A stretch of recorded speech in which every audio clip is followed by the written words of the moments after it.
जब भी English language की बात की जाती है तो प्रेजेंट इंडेफिनिट टेंस का यूज सबसे ज्यादा इम्पोर्टेंट है। अगर आप अच्छी तरीके से प्रेजेंट इंडेफिनिट टेंस को समझ लेते हैं तो आप लोगों के लिए आसानी रहती है बाकी के टेंसेस और बाकी के सेंटेंसेस को समझने के लिए। जब हम बात करते हैं प्रेजेंट इंडेफिनिट टेंस के तो ये हमारे पास वो वाले सेंटेंसेस होते हैं जिनके आखिर में हमारे पास ता है, ती है, ते है वगैरह जैसी चीजें आते हैं। हम अक्सर इस तरीके के जुमले बोलते हैं जिनके आखिर के अंदर हमें ता है, ती है या ते है वगैरह की जरूरत पड़ती है। मिसाल के तौर पे हम क्रिकेट खेलते हैं, तुम किताब पढ़ते हो, वो खत लिखता है, मैं एक सेब खाता हूँ। तो ये सब वो सेंटेंसेस हैं हमारे पास जो कि प्रेजेंट इंडेफिनिट के अंदर होते हैं। इनके आखिर में ता है, ती है और ते है वगैरह हमारे पास आते हैं। जब भी हमें कोई बात कहनी होती है, कोई सजेशन कहना होता है या किसी को कोई चीज बतानी होती है जो कि प्रेजेंटली हो रही होती है तो हम इन सेंटेंसेस को यूज आउट करते हैं। मैं आपको यहाँ पर एक चीज और बताती चलूं कि हम यहाँ पर जो हमने प्रीवियसली हेल्पिंग वर्ड्स पढ़े थे उनका यूज नहीं करते, जबकि उसकी जगह हम दो तरीके के हेल्पिंग वर्ड्स यहाँ पर इस्तेमाल करते हैं। वो दो हेल्पिंग वर्ड्स है हमारे पास डज एंड डू। ये किस तरीके से इस्तेमाल होते हैं अब हम इनके बारे में बात करते हैं। जब भी मुझे एक से ज्यादा लोगों को मुखातिब करना होगा जैसे आई, वी, ते, यू, इस तरीके के जब मैं जुमले इस्तेमाल आउट करूंगी तो उसमें मैं डू के हेल्पिंग वर्ब का यूज करूंगी। यानी कि एक से ज्यादा लोगों के बारे में जब बात हो रही होगी और जब मैं ही, शी, इट या सिंगुलर सब्जेक्ट जैसे कि आप, मैं, इस तरीके की चीजों के बारे में हम जब बात करेंगे, इस तरीके के लोगों के बारे में जब हम बात करेंगे या अपने बारे में जब हम बात करेंगे तो हम हमेशा डज वाले हेल्पिंग वर्ब का यूज करेंगे। इसके साथ साथ हम हमेशा वर्ब की पहली फॉर्म यूज करेंगे जो कि हमने प्रीवियस वीडियोस के अंदर भी यहाँ पर पढ़ी थी। अब हम बात करते हैं कि हम किस तरीके से इन सारे के सारे वर्ब्स को लेकर इस प्रेजेंट इंडेफिनिट को लेकर डिफरेंट टाइप के सेंटेंसेस को बना सकते हैं। तो सबसे पहले हम यहाँ पर बात करते हैं कि प्रेजेंट इंडेफिनिट का सिंपल सेंटेंस हम किस तरीके से बनाते हैं। तो जब भी हम सिंपल इंडेफिनिट सेंटेंस बनाते हैं आपको इस बात का ख्याल रखना है कि उसमें तीन तरीके की चीजें होती हैं, सब्जेक्ट, वर्ब एंड ऑब्जेक्ट। मैंने पिछले लेक्चर के अंदर भी आपको बताया था कि सेंटेंस के लिए ये बेसिकली तीनों चीजें रिक्वायर्ड होती हैं। तो सिंपल इंडेफिनिट टेंस हमारे पास यही कहलाता है जिसके अंदर एक सब्जेक्ट हो, एक वर्ब हो और एक ऑब्जेक्ट हो। मैंने पिछली क्लासेस में आपको कहा था कि कमेंट सेक्शन में कोई दो जुमले बनाइए, तो बहुत सारे ऐसे बच्चे थे जिन्होंने बहुत अच्छे अच्छे सेंटेंसेस बनाए थे, लेकिन कुछ बच्चे ऐसे थे जिन्होंने उसमें गलतियां भी की थी। बट जो भी गलतियां थी, जो भी चीजें थी वो मैंने आपको वहां पर बताई थी। मुझे जिन जिन बच्चों के रिप्लाई आए थे उसमें फातिमा एक बच्ची थी, इसके अलावा बेस्ट एवर के नाम से एक चैनल था, इस्लामिक चैनल 97 के नाम से मुझे जो सेंटेंसेस मिले थे वो बहुत जबरदस्त थे, और इसके अलावा जैनब के नाम से भी एक स्टूडेंट थी जिन्होंने काफी अच्छे सेंटेंसेस मुझे बनाकर बताए थे। तो इससे मुझे एक ओवरऑल अच्छा जो है लुकअप मिला कि आप लोग जो है लेक्चर को काफी गौर से सुनते हैं।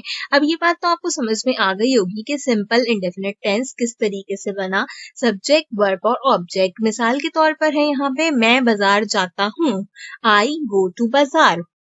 देन है किसान हल चलाते हैं, द फार्मर्स प्लूग, वो कपड़े धोती है, शी वॉश द क्लॉथ्स। तो आप देख सकते हो कि सिंपल सिंपल सेंटेंसेस हैं, सिंपल सिंपल सी चीजें हैं यहाँ पर। हमारे पास पहली जो एग्जाम्पल है आई गो टू बाजार, इसमें आई हमारे पास सब्जेक्ट है, गो हमारे पास वर्ब है एंड ऑब्जेक्ट जो है हमारे पास बाजार का वर्ड है। तो इसी तरीके से बाकी दोनों सेंटेंसेस के अंदर भी आपको आसानी से समझ में आ गया होगा कि कौन कौन सी चीजें हमारे पास इंडेफिनिट टेंस में मैटर करती हैं। अगर मुझे यही इंडेफिनिट टेंसेस को नेगेटिव फॉर्म में बनाना हो तो मैं किस तरीके से बनाऊंगी, वो चीज अब मैं आपको यहाँ पर बताने वाली हूँ।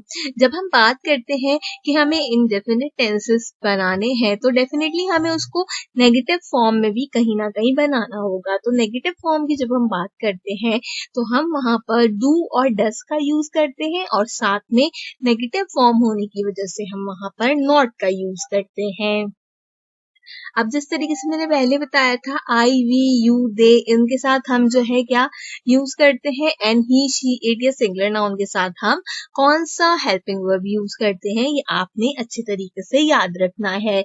अगर इसके फॉर्मूले की बात करें तो सबसे पहले आपके पास सब्जेक्ट आएगा, देन डू या डज आपने अपने सेंटेंस के अकॉर्डिंगली लगाना है, देन आपके पास नेगेटिव सेंटेंस के लिए नॉट आएगा, after that we have the verb, and and में हमारे पास ऑब्जेक्ट का इजाफा होगा। अब हम इनकी एग्जाम्पल को देखते हैं, तो हमारे पास एग्जाम्पल है वो बाजार नहीं जाता। पहले हमने जो एग्जाम्पल देखी थी सिंपल सेंटेंस में वो था वो बाजार जाता है, राइट। तो अब यहाँ पर है वो बाजार नहीं जाता, तो इसकी यहाँ पर इंग्लिश हमारे पास होगी sentence he does not go to बाजार। तो अब आपको समझ में आ गया होगा कि ही हमारे पास सब्जेक्ट है, डज हमारे पास यहाँ पर हेल्पिंग वर्ब आया है, नॉट इसलिए हमने यूज किया क्योंकि ये एक नेगेटिव वर्ड है, देन हमारे पास गो वर्ब है, एंड बाजार यहाँ पे ऑब्जेक्ट है। इसी तरीके से किसान हल नहीं चलाते, द फार्मर डू नॉट प्लूग, परिंदे हवा में नहीं उड़ते, the birds do not fly in the air. तो इस तरीके से आप जब भी कोई सेंटेंस बोलोगे नेगेटिव में प्रेजेंट इंडेफिनिट को यूज आउट करते हुए तो हमेशा नॉट का इजाफा लगाओगे। क्या होगा कि अगर मुझे प्रेजेंट इंडेफिनिट को एज अ क्वेश्चन पूछना हो तो मैं इंटेरोगेटिव सेंटेंसेस किस तरीके से बनाऊंगी। इंटेरोगेटिव सेंटेंसेस हमारे पास वो जुमले होते हैं जिसमें कोई भी सवाल किया जाता है, जिस तरीके से क्या आप पढ़ते हैं, क्या आप स्कूल जाते हैं, क्या आप मेरी वीडियोस देखते हैं। तो ये वो सेंटेंसेस हैं जो कि मैं आपसे सवाल कर रही हूँ कि क्या आप ये काम करते हैं। तो ये चीजें होती हैं हमारे पास प्रेजेंट इंडेफिनिट में इंटेरोगेटिव सेंटेंस। आसान चीज ये होती है कि अगर आपको सिंपल जुमला बनाना आता है तो आप नेगेटिव एंड इंटेरोगेटिव सेंटेंसेस को आसानी से बना सकते हो। इंटेरोगेटिव सेंटेंसेस की अच्छी बात यह है कि इसके फॉर्मूले के अंदर हम जो भी हेल्पिंग वर्ब यूज करते हैं उसको हम सब्जेक्ट से पहले रखते हैं, क्योंकि हम यहाँ पर सवाल करते हैं तो इसलिए हम हमेशा अपने हेल्पिंग वर्ब को पहले ले जाते हैं, and then subject verb and object. मिसाल के तौर पे है हमारे पास क्या वो स्कूल जाता है, does he go to school. तो अब आप यहाँ पे देख सकते हो कि डज हमारा हेल्पिंग वर्ब हो गया, सब्जेक्ट में हमने ही यूज किया, वर्ब के लिए हमने गो यूज किया, एंड ऑब्जेक्ट में हमारे पास स्कूल का ऑप्शन अवेलेबल है। तो इस तरीके से अगर आपने किसी से क्वेश्चंस पूछने होंगे तो आप आसानी से पूछ सकते हैं। दूसरा क्वेश्चन है क्या वो अपने वालिदैन का हुक्म मानते हैं, डू दे ओबे देयर पेरेंट्स। क्या हम पढ़ते हैं, डू वी स्टडी। क्या मैं सैर को नहीं जाता, do I not go for a walk. ठीक है, तो अब देखें इस जुमले के अंदर हमने डबल सेंटेंस को बनाया है, यानी कि इसके अंदर हमने नेगेटिव इंडेफिनिट सेंटेंस का यूज भी किया है एंड हमने इंटेरोगेटिव सेंटेंस का यूज भी किया है। किस तरीके से, क्या मैं सैर को नहीं जाता, तो क्या मतलब डू, मैं मतलब आई, सैर को तो वॉक हुआ, नहीं जाता मतलब डू नॉट गो। तो ठीक है, हम किसने इसको किस तरीके से इंटेरोगेटिव में बनाया है, do I not go for a walk.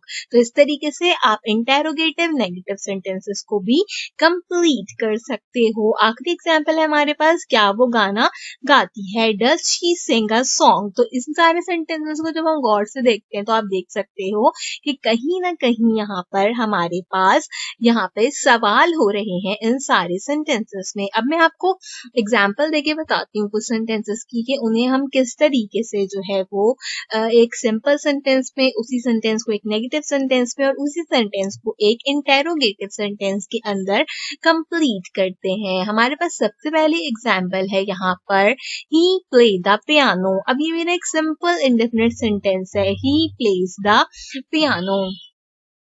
अच्छा, एक बात और मैं यहाँ पे क्लियर करना चाहती हूँ, जब भी हम ही, शी वगैरह का यूज करेंगे या फिर सिंगुलर नाउन का यूज करेंगे तो हम यहाँ पर एस या ई एस का इजाफा करेंगे अपनी वर्ब की पहली फॉर्म के साथ। और जो है जब हम यहाँ पर डू या फिर आई और दे वाले सेंटेंसेस का यूज आउट करेंगे तो हम यहाँ पर एस का इजाफा कर सकते हैं इन केस अगर वो सेंटेंस में सही तरीके से प्रोड्यूस्ड आउट हो रहा हो, अदरवाइज आपको उसे यूज करने की कोई जरूरत नहीं है। आप सिर्फ ही, शी, इट या सिंगुलर नाउन के साथ ही एस या ई एस का इजाफा कर सकते हैं। तो पहली एग्जाम्पल थी ही प्लेज द पियानो। तो अब आप यहाँ पे देखो प्लेज है यानी कि वर्ब की फर्स्ट फॉर्म के साथ एस का इजाफा किया गया है। है। इसका नेगेटिव सेंटेंस बनेगा ही does not play the piano और इंटेरोगेटिव में बनेगा does he play the piano. तो इसका मतलब है कि वो पियानो बजाता है, वो पियानो नहीं बजाता है, क्या वो पियानो बजाता है। सेकंड एग्जांपल है Romik loves to eat burgers.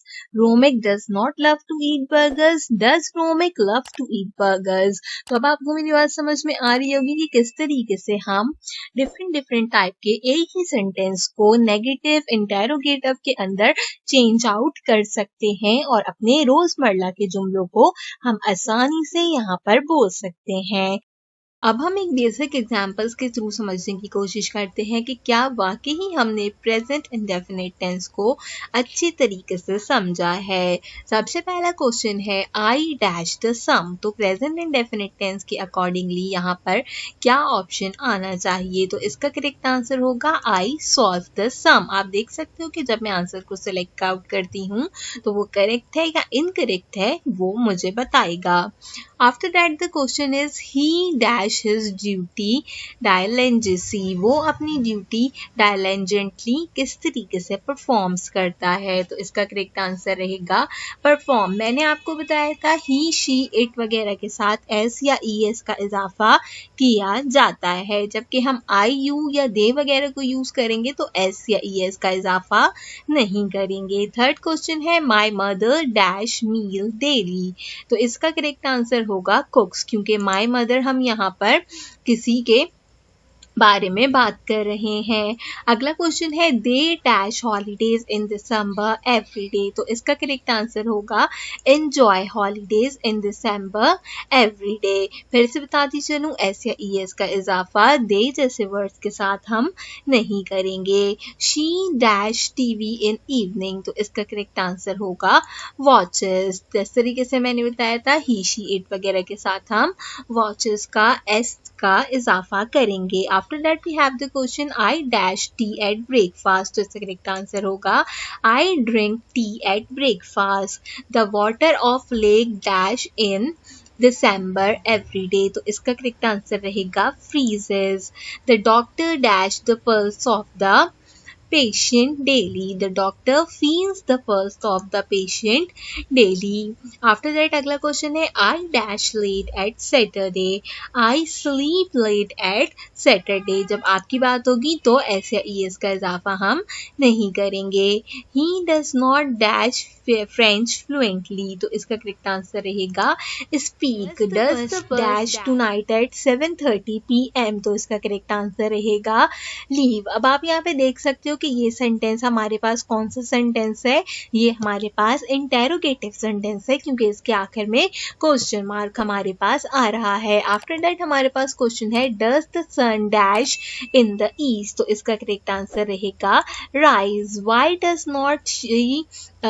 Does she not dash me. तो इसका करेक्ट आंसर रहेगा believe. I dash up early in the morning। I get up early in the morning। The children always dash the zoo trip। इसका correct answer रहेगा enjoy। तो आप देख सकते हो कि हमने सारे के सारे क्वेश्चंस के आंसर्स बिल्कुल करेक्टली प्रोवाइड आउट किए हैं। तो अगर आपने भी यही सारे आंसर्स सोचे हैं और आपको भी यही सारे आंसर्स लगते थे तो आपने प्रेजेंट इंडेफिनिट टेंस को बहुत अच्छे तरीके से समझ लिया है और अब आपको आसानी रहेगी बाकी के टेंसेस को समझने में और अपने बारे में लिखने में। मैं आपको ये सारे टेंसेस समझाऊंगी, इन सब चीज़ों को मैं आपको समझाऊंगी एंड एट द एंड हम अपना एक ब्रीफ इंट्रोडक्शन लिखेंगे इन सब टेंसेस को यूज आउट करते हुए।